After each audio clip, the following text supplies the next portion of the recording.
Hi, I'm Eric. I've been playing pickleball for about a year, and we've got some paddles of different qualities.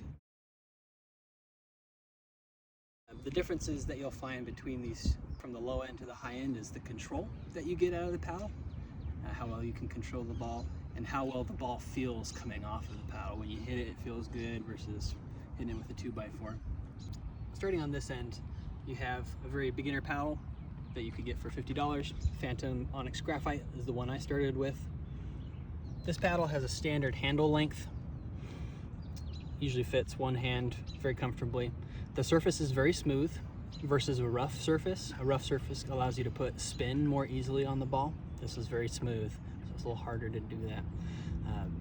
This paddle feels like a 2x4, honestly, in my hands, but it gets the job done. So when it pops off, it feels very hard and very poppy.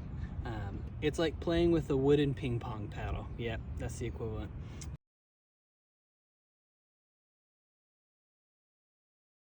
Moving to this Gamma Odyssey, that's about a $60 paddle, a little step up from the Phantom. Standard handle size, standard face size, the sweet spots, just right in the center. The grip of the surface, well, it's smooth, so not as much spin coming off of there. This grip, it really depends on how much you sweat, really. Having a porous grip is helpful for those who sweat a lot. You'll have a little more friction to grab as you perspire throughout your games, versus the smoother one where you'll feel a lot more slickly. It'll get slick a little quicker. It's a lower end poly honeycomb core, which will give it a little more touch and smoothness coming off of the paddle, but it's low grade.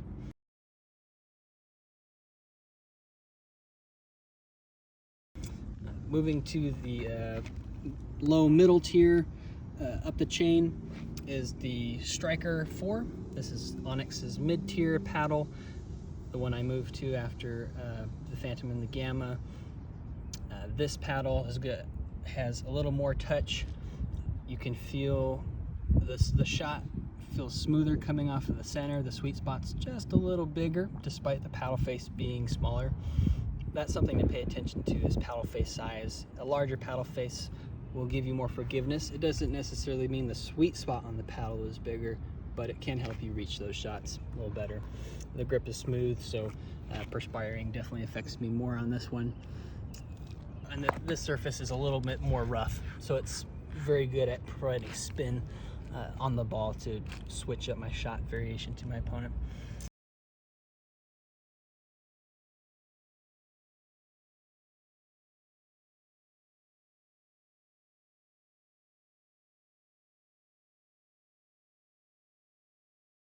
The $90 paddle, great grip, good porous surface, helps for sweating. Feels very smooth coming off of the paddle. This is a higher end honeycomb core, and so the touch feels more fluid, and the surface is very rough, so it's very easy to provide a lot of spin on the ball.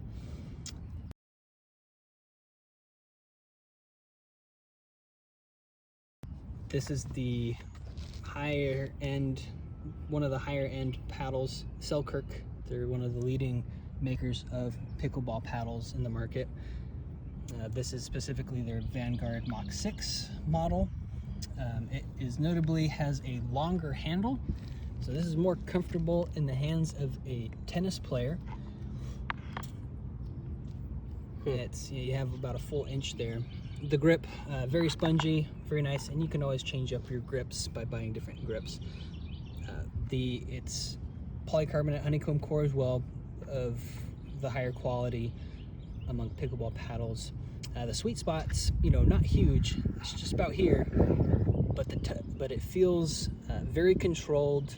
It does not pop off your paddle, so you're not getting a lot of pop-ups in your game, and you feel very much in control of where that ball is directed.